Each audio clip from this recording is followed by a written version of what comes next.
비트코인 왕자입니다. 비트코인 찬스 온다. 못 가면 급락이 될 수 있습니다. 자, 오늘부터 찬스가 만들어졌어요. 오늘부터 비트는 찬스입니다. 그럼 이제 비트가 찬스라고 하는 거는 올라갈 수 있는 가능성이 생겼다. 못 가면은 기본적으로 하락이 나올 거고요. 세게 떨어지면 급락까지 빠질 수 있어요. 그래서 최근에 반등 시도를 여러 번 했었거든요. 그래서 이제 갔다 밀리고 하는데 여기 시점부터 보면 올라는 가는데 밀리죠. 올라는 갔는데 밀립니다. 그래서 이번 반등이 마지막이 될 거예요. 설령 다시 신고가를 만들어서 1억 5천 또는 1억 4,500을 간다고 하더라도 정상적인 돌파로 봐야 되는지는 아직 알 수 없습니다. 그러니까 여기 올라가면 그냥 시장이 좋을 거다, 단순하게 좀 좋다 이렇게 보기보다는 오히려 위험 구조가 많은 위치거든요. 그래서 비트코인이 여기서 이렇게 잘 가가지고 이렇게 가더라도요, 다시 빠지게끔 돼 있습니다. 빠지게끔 돼 있어서 현재 1억 4천이나 1억 3천 후반까지 다시 내려올 수가 있어요. 일단은 비트코인이 지금부터는 계속 올라가도 좋지 않을 거다. 알트코인들은 순환이 되면서 지금 좋은 시장이 연결되고 있는데 비트가 과연 알트코인들한테 어떤 영향을 줄지 가장 좀 기대되는 부분이에요. 그래서 정확히 따지는 거는 이제 오늘 시점부터 해서 다음 주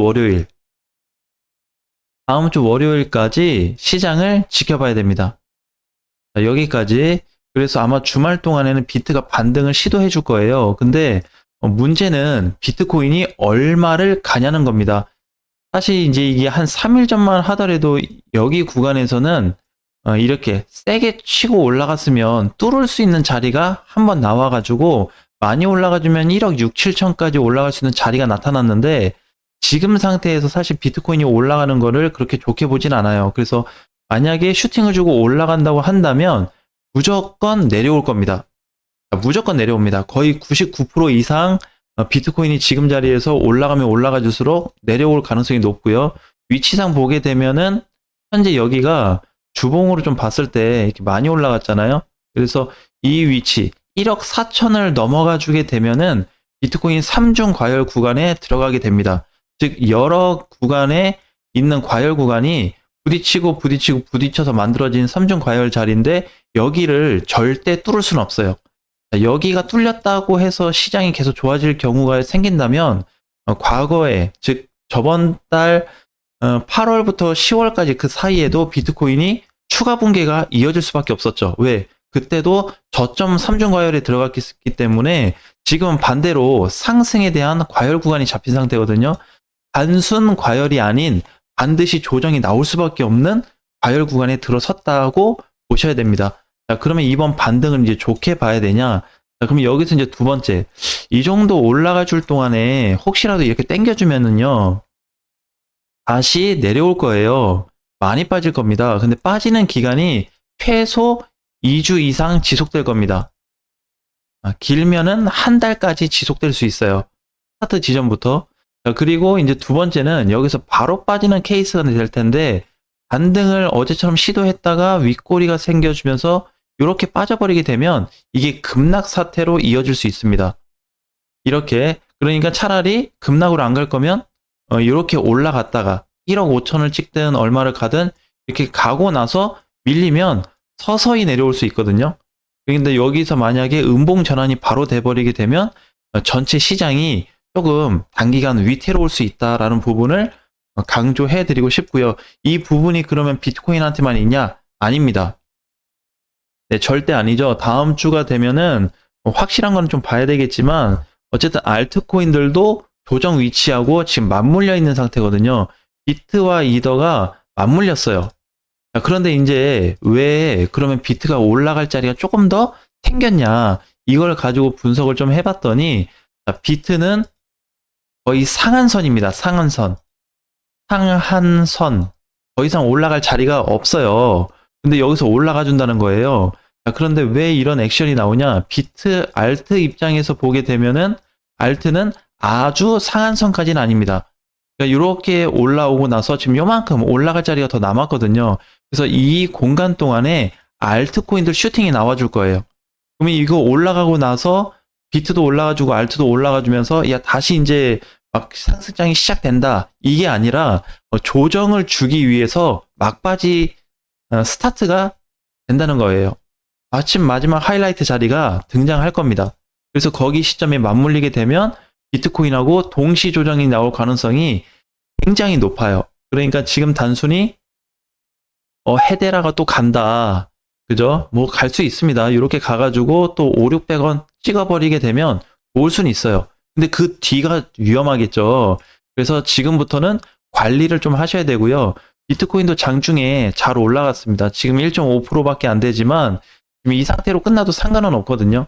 근데 오늘 반등 확정, 그 다음에 주말에도 반등이 거의 확정될 가능성이 높은데 얼마가 나올지는 모르겠지만 아무리 강한 슈팅을 뿅 하고 주더라도 이게 그렇게 좋은 위치로 나오진 않을 겁니다.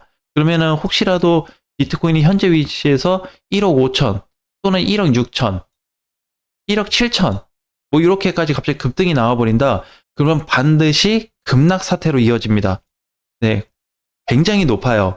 거의 확정이 됐다고 보시면 돼요. 그러니까 지금 비트 상태에서 3중 라인에 걸렸기 때문에 보통 3중 가열에 걸리게 되면 이 구간을 뚫고 위로 강세가 못 나옵니다. 그렇게 나온 코인들도 없고요. 여태까지 2017년도 이후에 해외 거래소는 2013년도, 14년도 이후에 단 한 번도 여기를 넘어가서 이 라인에는 왔다 갔다 했지만 여기를 위로 넘어가서 계속 움직여줬던 시세는 존재하지 않습니다. 굉장히 중요해요. 그래서 현재 이게 알트코인하고 같이 물릴 수 있다는 점 꼭 주의를 해야 되고, 그 사이에 많이 올라왔었던 이번에 거래대금이 상당히 많이 몰렸었던 리플 같은 경우에는 비트코인이 빠지면 반드시 무너집니다. 근데 이제 3일째 조정을 좀 받았죠. 그래서 얘도 마찬가지로 오늘 약반등 시도가 나올 거예요. 마찬가지입니다. 도치, 그 다음에 뭐 이더리움은 사실 길게 보면 좋아요. 그 다음에 뭐 IQ나 드리프트나 헤데라, 이더리움 네임 서비스도 잘 갖고 셈바기, 솔라나 이런 애들 상당히 신경을 많이 쓰셔야 됩니다. 그래서 지금은 이제 비트코인이 떨어지면 피할 수 없는 알트코인들이 존재하거든요. 무조건 같이 빠져야 될 알트코인들이 있어요. 그래서 대장급 라인의 애들을 꼭 유심히 잘 살펴보셔야 됩니다.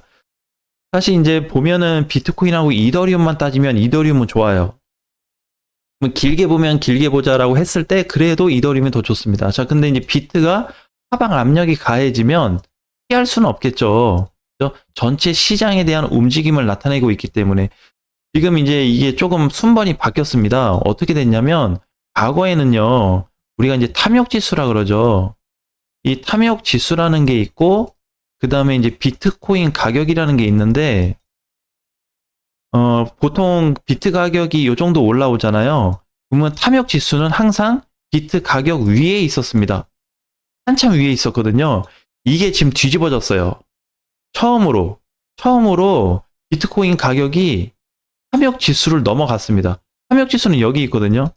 비트코인 가격은 여기 있어요. 이게 한 번도 이게 성립이 되지 않은 자리가 올해 등장하게 되었는데 이걸 좋게 볼 게 아닙니다. 굉장히 부작용이 나타날 수 있는 시점으로 보셔야 돼요. 사실 이제 저번 주부터 계속 이제 비트코인에 대한 부정적인 내용을 자꾸 올리고 있는데 어쩔 수 없습니다. 이런 모습이 이제 자꾸 드러나고 있기 때문에 그냥 관리하자 하는 것 뿐이고 그 사이에 이제 비트코인을 어떻게 하다 보니까 비트코인은 일부 좀 손을 봤는데 그렇다 보니까 알트코인들이 좀 막 올라가고 있어요. 그래서 뭔가 다 놓치는 듯한 느낌이 드는데 절대 그렇지 않습니다.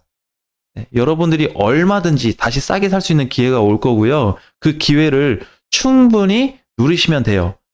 굳이 지금 당장 안 들어가도 괜찮거든요. 그래서 이게 다음 주 안에 벌어질 수 있는 상황입니다. 자, 만약에 혹시라도 비트코인이 뭐 올라가면 어느 정도 알트코인들도 영향 받을 거고요. 그 사이에 이더리움도 추가 슈팅이 나올 수 있습니다. 물론 비트코인이 올라가줌에 따라서 긍정적인 요소들도 많이 발생할 수 있는데 중요한 거는 올라가고 나서예요.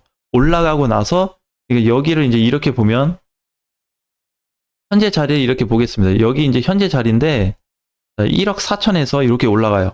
또 올라가. 이 그림 못 나옵니다. 이 그림이 나오게 만약에 되잖아요. 그러면은 전체 한 10에서 13년 동안의 차트 구조가 다 무너지는 겁니다. 의미가 없어진다는 거죠. 그러니까 지금부터 해서 비트코인이 여기가 1억 4천짜리인데 여기부터 해가지고 계속 5천, 6천, 7천, 8천, 9천, 1억까지 다이렉트로 못 갑니다. 네, 이런 상황이 등장할 수 없습니다. 네, 그래서 반드시 압력을 받을 거라는 얘기예요. 그러니까 지금부터는 약간 오바되는 선까지 올라갈 수는 있지만 이 범위를 벗어나서 크게 움직이는 공간은 나올 수 없다는 겁니다. 그래서 혹시라도 이 기준상에서 넘어가는 시세가 분출이 된다고 했을 때는 반드시 급락 사태, 단순 하락이 안 나옵니다. 천천히 내려갈 수 있는 하락이 안 나와요. 그러니까 여기를 이런 걸 생각하면 안 되겠죠? 진짜 잘 버티면 요 정도 하락입니다. 요 정도 하락. 요 정도 하락도 지금 12%에서 13%거든요. 근데 제가 보는 거는 이런 걸 보는 거죠. 이렇게. 더 이상의 이제 상승이 되면 안 돼요. 여기도 이제 마찬가지였는데 이 당시에도 삼중 과열 구간에 진입이 된 시점에서 이렇게 지지선, 저항선을 한번 만들어 보겠습니다. 이 자리죠. 그죠? 그러니까 여기서 어떻게 이미 증상 자체는 여기에서 등장이 됐고요. 이제 조심해야 된다라고 하는 거는 여기서부터 등장이 됐고요. 그게 실질적으로 시장에 반영이 되었습니다. 같이 갔어요. 그래서 알트코인들도 올해 초까지는 다 시세가 좋았거든요. 그리고 나서 어떻게 천천히 밀린 게 아니고 빠른 속도로 급락, 반등 후 다시 급락이 빠졌습니다. 이 공간을 지금하고 비교해 보면 대략적으로 바닥까지 한 18%에서 대략 저점까지 20%가 빠졌거든요. 그러면 적게 빠진 건 아니죠. 비트코인이 단독적으로 20% 빠지면 아무리 좋은 지금 알트 시장이 한다고 하더라도 지금 자리를 유지해 주지는 못할 겁니다. 그래서 상당히 신중하게 들어가야 되는 자리이기 때문에 알트코인들 지금 뭐 다시 또 제로엑스가 뭐 급등하니 아니면은 블라스트가 또 가네, IQ 가네 이렇게 해가지고 상승 중에 꼭대기에서 잡아버린다든지 이런 상황이 오면은 상당히 타격을 받을 수 있습니다. 헤데라는 당연하겠죠. 더 위험하겠죠. 지금 제가 쓰고 있는 이쪽 거래소에서는 모든 거래소를 대표해서 상승률 1등이 헤데라거든요. 그죠? 그리고 이제 이번에 시가총액 3위까지 올라온 리플이 이런 애들은 반드시 주의 대상이 됩니다. 아직까지는 괜찮지만 이번 주에 상승이 끝나고 나면 다음 주부터 안 좋아질 수 있기 때문에 이 부분 꼭 참고해서 준비하시고 관리하셨으면 좋겠습니다. 다음 시간에 뵙겠습니다.